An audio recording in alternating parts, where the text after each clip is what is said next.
Hello, कैसे हैं? उम्मीद करता हूँ कि अच्छे ही होंगे। Welcome back to my channel learning point. और कुछ पढ़ेंगे नहीं तो सीखेंगे कैसे। तो आइए हम लोग आज पढ़ते हैं। अगर चैनल पर पहली बार आए हैं तो चैनल को लाइक कीजिए, सब्सक्राइब कीजिए, शेयर कीजिए, जिससे कि आप पढ़ें और आपके यार दोस्त भी पढ़ें।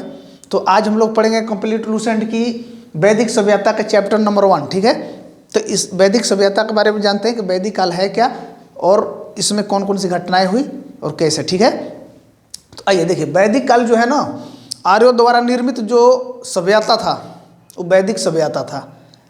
जो आर्यों द्वारा निर्मित सभ्यता था क्या, वो वैदिक सभ्यता था। और वैदिक सभ्यता को दो भागों में बांटा गया है। एक तो ऋग वैदिक काल और दूसरा उत्तर वैदिक काल। तो ऋग वैदिक काल का देखिए समय जो था कब से कब माना गया, 1500 से 1000 ईसा पूर्व के बीच। ठीक है, ऋग वैदिक के जो काल माना गया 1500 से 1000 ईसा पूर्व। और वही उत्तर वैदिक काल को माना गया इसके बाद 1000 के बाद से 1000 से 600 ईसा पूर्व के बीच को हम लोग ने उत्तर वैदिक काल मतलब माना गया है। ठीक है, ठीक है। देखिए, और कहेगा कि भाई ये आर्य मूल निवासी कहाँ के थे, तो मध्य एशिया के। किसने बताया इसे? मैक्स मुलर ने ये बताया कि आर्य जो थे मध्य एशिया के मूल निवासी थे और वो भारत में आकर सर्वप्रथम पंजाब और अफगानिस्तान में बसे थे। ये सर्वप्रथम आकर मैक्स मुलर ने आपको तो बताया था ये मध्य एशिया में आया था, और ये सर्वप्रथम आकर पंजाब और अफगानिस्तान में बसे थे। ठीक है, और इनके द्वारा विकसित जो सभ्यता थी ना, ग्रामीण थी। ग्रामीण, जैसे गांव में अभी भी हम लोग रहते हैं तो उसे ग्राम कहते हैं, तो ग्रामीण थी। और इनकी भाषा जो था संस्कृत, इनकी भाषा जो था संस्कृत था। देखिए, और देखिए आर्यों की प्रशासनिक इकाई आरोही क्रम में बांटा गया था, 5 भागों में मतलब बांटा गया था। इनकी जो प्रशासनिक इकाई, जैसे हमारी सेना हो गई तो प्रशासनिक इकाई है, पुलिस हो गई तो प्रशासन है, इस तरह का देख रेख करने वाली। तो ये 5 भागों में बांटा गया था। कौन कौन? कुल, ग्राम, 20 जन एवं राष्ट्र। ठीक है, 5 था, कुल, ग्राम, 20 जन एवं राष्ट्र। ठीक है, ये 5 थे। इनके प्रशासनिक इकाई 5 भागों में बांटा गया था। देखिए, ग्राम के मुखिया को ग्रामीण कहा जाता था, 20 के प्रधान को 20पति एवं जन के शासक को राजन यानी राजा, किंग कहा जाता था। इनके समय देखिए ऋग्वेद में किसी भी प्रकार के प्रशासनिक इकाई जो थी इसका वर्णन नहीं मिलता है। ऋग्वेद में जो लिखा गया था उसमें प्रशासनिक इकाई के मतलब वैदिक काल के प्रशासनिक इकाई का कोई विवरण नहीं मिलता है। लेकिन फिर भी किस अपवादवाद ये सब बातें हैं जिन्होंने लिखा गया है। ठीक है, और देखिए जो वैदिक काल था, आर्यों का जो काल था, ये जो था पितृसत्तात्मक था, यानी पिता प्रधान होता था। इस काल में जो घर की प्रधान था, मतलब घर का प्रधान थे, परिवार का जो प्रधान होता था वो पिता होता था, पितृ प्रधान था। देखिए, तो इसमें सबसे छोटी इकाई जो था परिवार था, और कहने का मतलब ये है कि इसकी सबसे छोटी इकाई जो था परिवार था या कुल, और जो इसका जो प्रधान होता था वो पिता होता था। ठीक है, देखिए इस काल में, वैदिक काल में अविवाहित औरतों को अमाजू कहा गया है।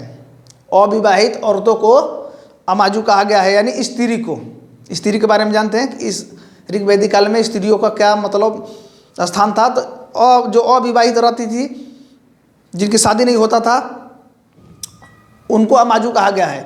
और देखिए जो औरत विधवा हो जाती थी तो अपने पति के छोटे भाई से शादी कर लेती थी। इसके समय में विधवा जो पति थी औरत होती थी, इस समय वैदिक काल में अपने पति के छोटे भाई से शादी कर लेती थी। और इस काल में ऋग वैदिक काल में क्या होता था कि औरतों को शिक्षा ग्रहण करने का अनुमति थी, मतलब ये पढ़ लिख सकती थी इस काल में। और दूसरी बात कि जब यानी पुरुष वैदिक का इस काल में अगर पुरुष यज्ञ कर रहा है तो उसके साथ पत्नी बैठकर यज्ञ को कर सकती थी, साथ बैठ सकती थी। औरतों के बारे में इतना ही विवरण मिलता है उत्तर वैदिक काल में। देखिए, इस ऋग वैदिक काल के तो पीरियड ये आपको मान ही रहे हैं, 1500 से 1000 ईसा पूर्व। उत्तर वैदिक काल 1000 से 600 ईसा पूर्व। देखिए वैदिक काल में जो था, वैदिक काल जो था, वैदिक सभ्यता थी। वैदिक सभ्यता में बाल विवाह एवं पर्दा प्रथा का प्रचलन नहीं था, यानी छोटी उम्र में इस काल सभ्यता में छोटी उम्र में लड़कियों का शादी नहीं होती थी और पर्दा लगा के घूंघट टान कर नहीं चलती थी। यहाँ से तो तक तो हो गया। देखिए उत्तर वैदिक काल में ही 10 राग युद्ध हुआ। पुरुषी नदी यानी आधुनिक नदी का अभी रावी नदी के तट पर हुआ था। सुदास एवं 10 जनों के बीच में, जिसमें सुदास क्या हुआ, विजयी हुआ था, विजेता हुआ था, जीत गया था। और ये इसका विवरण जो है ना 10 राग युद्ध का ऋग्वेद के 7वें मंडल में मिलता है। ठीक है।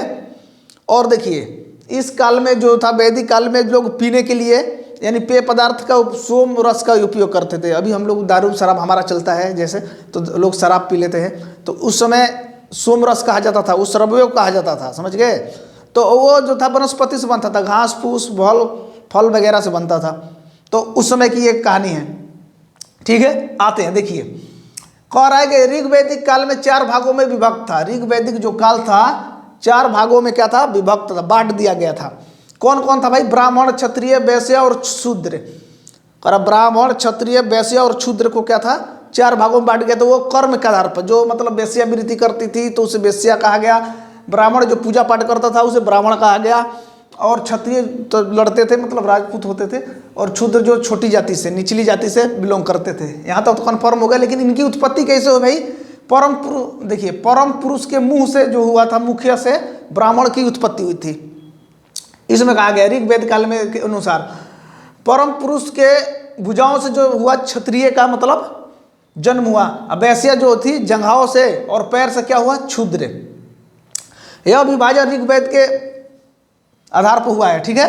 आते देखिए ऋग्वेद के 10वें मंडल में पुरुष सूक्त के मतलब चतुर्वर्णों का उल्लेख मिलता है। कह देगा क्वेश्चन कि ऋग्वेद के किस मंडल में पुरुष सूक्त के चतुर्वर्णों का उल्लेख मिलता है, तो 10वें मंडल में। ठीक है।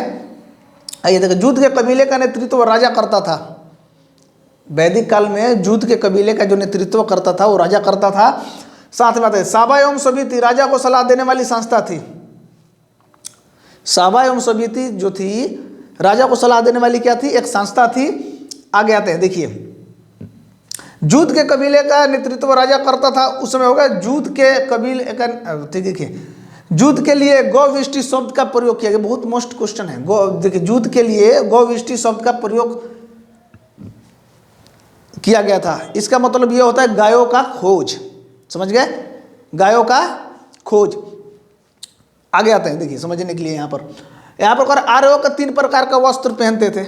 आर्यों जो थे 3 प्रकार के वस्त्र, हम लोग तो सूती, उन्नी, कॉटन ये सब पहनते हैं। लेकिन आर्य जो थे 3 प्रकार के वस्त्र का प्रयोग करते थे। कौन कौन, वास, अधिवास और उषणीयस का पहनते थे। 3 वास, अधिवास और उषणीस। तो देखिए जो अंदर पहनने वाला था ना वो नीवी कहलाते थे। जो अंदर पहनने वाले वस्त्र था वो क्या था, नीवी। तो यहाँ तक तो देखिए आर्य का जो था वैदिक सभ्यता का चैप्टर नंबर 1 समाप्त हो गया। चैप्टर 2 में आएंगे तो अगला वीडियो मिलेगा। ठीक है। तो देखिए इनमें हम देखते हैं इंपॉर्टेंट क्वेश्चन कौन है। देखिए जो आपको कंपटीशन पूछता है, पहला क्वेश्चन पूछेगा आर्यों द्वारा निर्मित सभ्यता क्या थी, वैदिक सभ्यता, ये इंपॉर्टेंट है। उसके बाद कहता है ऋग्वैदिक काल का मतलब कब से कब तक का पीरियड माना जाता है, तो पीरियड मान 1500 से 1000 ईसा पूर्व, ये भी इंपॉर्टेंट क्वेश्चन। उधर वैदिक काल को पूछ देगा 1000 से 600 ईसा पूर्व। और ये भी पूछता है कि आर्य सर्वप्रथम कहाँ बसे थे, तो ये आपको सीधे बताना है कि पंजाब एवं अफगानिस्तान। कह देगा मैक्स मुलर ने आर्यों को मूल निवास कहाँ बताया, तो मध्य एशिया। ये भी आर्यों द्वारा विकसित सभ्यता ग्रामीण थी, भाषा क्या थी, संस्कृत। ये सब क्वेश्चन आपको ध्यान से पढ़ना है। और 10 राग युद्ध और इम्पोर्टेंट है। ये पूछता है क्वेश्चन कि 10 राग युद्ध किस नदी पर लड़ा गया, रावी नदी यानी परुष्णी नदी के तट पे। परुष्णी या रावी देगा 2 ऑप्शन, दोनों में से कोई भी एक आपको मारना है ऑप्शन में, वो आंसर आते रहता है। ठीक है। और क्वेश्चन कौन सा पूछ लेगा भाई, प्रथा वाला पूछ लेगा, बाल विवाह वाला पूछ लेगा, ऐसे ये सब क्वेश्चन पूछ लेता है। और सब तो मतलब ऐसी ही है, वो जानकारी के लिए बता दिया। मैक्स मुलर के बारे में पूछ लेगा आपसे। तो देखिए अगर हमारे चैनल पर पहली बार है तो चैनल को लाइक कीजिए, सब्सक्राइब कीजिए, शेयर कीजिए। और लास्ट तक वीडियो वॉच करने के लिए थैंक यू सो मच।